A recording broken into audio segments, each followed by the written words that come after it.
Students, आज हमारा linearly dependent vectors का पार्ट 2 है। इस पर क्वेश्चन सॉल्विंग समझेंगे कैसे करते हैं। अगर हमारे पास 3 वेक्टर दिए गए हैं तो हमें बताना है कि वेक्टर लीनियर डिपेंडेंट होंगे कि लीनियर डिपेंडेंट नहीं होंगे।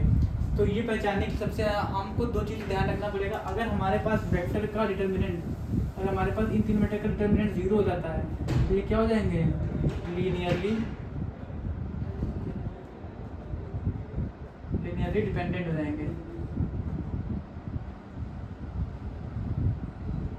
अगर इसका डिटर्मिनेंट 0 के बराबर नहीं हुआ तो ये लीनियरली इंडिपेंडेंट वेक्टर हो जाएंगे। बात समझ में आई?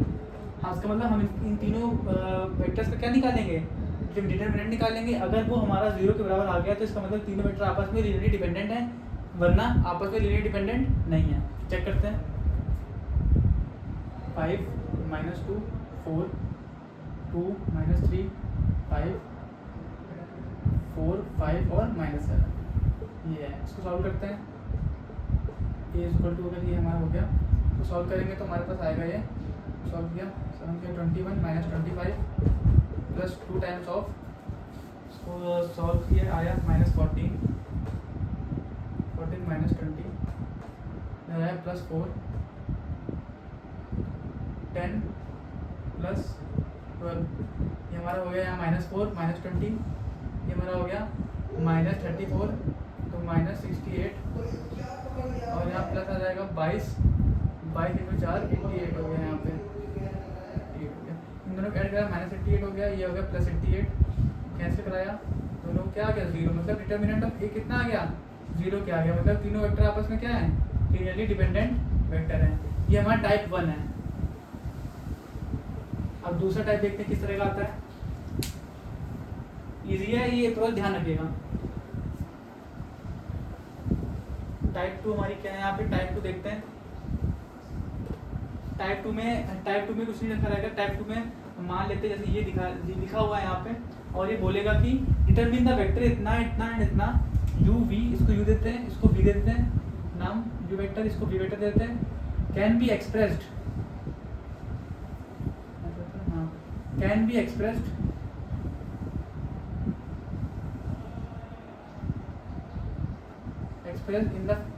in the linear combination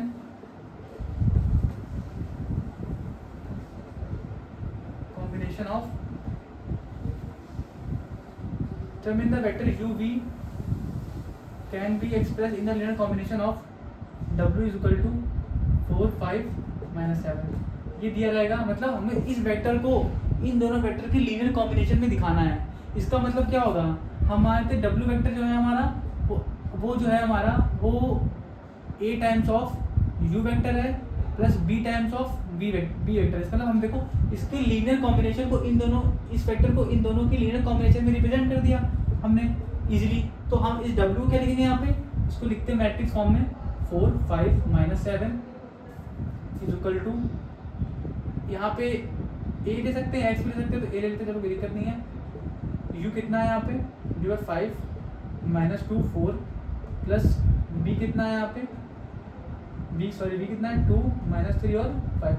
simple कुछ नहीं करना, मल्टीप्लाई कराना है।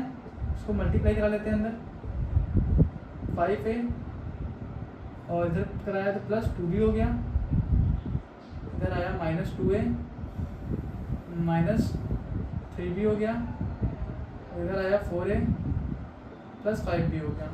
इक्वेट करें दोनों इक्वेशन को। यहाँ से हमारे पास क्या आया 5a + 2b = 4 -2a -3b = 5 4a + 5b = -7।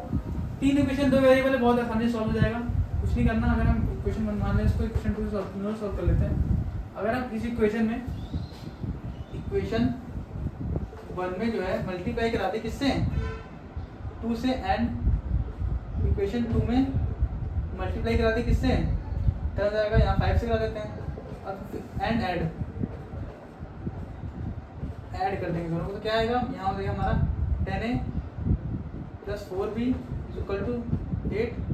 यहाँ हो गया -10a - 6b = 10।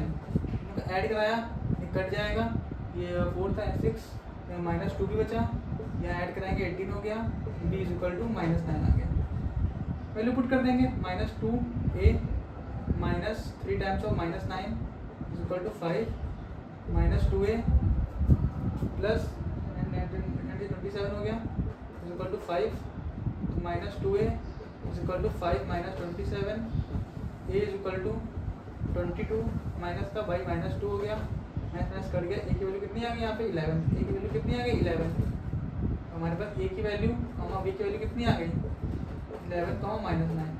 नया कैसे निकालते हैं, अगर पूछेगा अगर इसको लेने डिपेंड करेगा कि नहीं करेगा, ये इंपॉर्टेंट क्वेश्चन है, इस टाइप का पेपर पक्का क्वेश्चन आएगा, 2 नंबर में 3 नंबर में पक्का पूछता है इस तरह का। ज़्यादा यहाँ पे 1 मीटर और बढ़ा देगा तो यहाँ पे आप 1 मीटर और बढ़ा दोगे और सेम प्रोसीजर इसका यही रहेगा। तो बात समझ में आई इसको कैसे करते हैं।